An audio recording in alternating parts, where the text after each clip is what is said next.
The large spider made me cringe. Say cringe. Cringe. Look, let's cringe. Go like this. Ooh, if I see a spider, what am I going to do? Dr. Elsa Cárdenas-Hagan has devoted her entire career to helping English learners. As the founder of a tutoring center in Brownsville, Texas, she works one-on-one with children like Emilio, helping to develop their language and literacy skills. That was a good sentence. As a researcher, she's developed reading assessments and intervention programs, and she's written frequently for top academic journals. And for many years, Dr. Cárdenas-Hagan has crisscrossed the country to work closely with classroom teachers, serving as a trainer, mentor, and coach. In the following presentation, she explains what every teacher should know about working with English learners. She begins with the milestones for oral language. Say it again. Every baby in the whole world, when they're born, what do? At 3 months, they coo, they make little noises. At 6 months, they babble, ba, ba, ba, ma, ma, ma. By the way, they weren't telling you mama or dada. They were just playing with the language. By 1 year of age, they're using words. They're starting to use words, and they can get up to 50 words. Then they're 2, and they put 2 words together. More juice. In my home language, más jugo, right? At 3, now you see them bringing in pronouns. I want juice. Yo quiero jugo. And that's fantastic.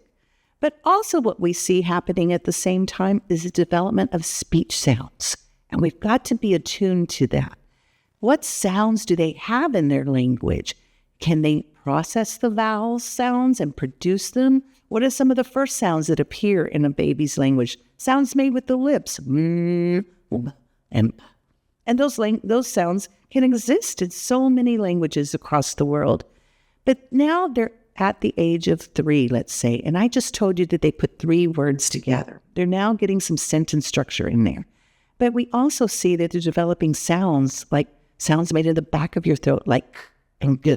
By the time they're 4, they're starting to do more sounds, s and z. By the time they're 5, they have so many sounds in their language. At the age of 4, they're putting 4 words together. At the age of 5, they're putting 5 words together. Now they're in 1st grade. By 1st grade, the students should have the speech sounds of the language, of their home language, right? But we want to make sure they at least have their home language sounds that are expected so that we can determine, are there any issues about the sounds? Can they process the sounds? Can they produce the sounds? Because how I process and produce the sounds will be how I read and write them. By the end of 1st grade, they should have all the sounds. So I want every 1st grade teacher out there to know, and every administrator to know, and every parent to know. Listen carefully to the sounds that they're able to produce, and then think about, are they on level? Because those are risk factors for future reading abilities. And we want to make sure that they develop these speech sounds and these language skills at that level. So, when they are 7 and 8, you speak in 7 or 8 word sentences, and that's fantastic. But what about English learners?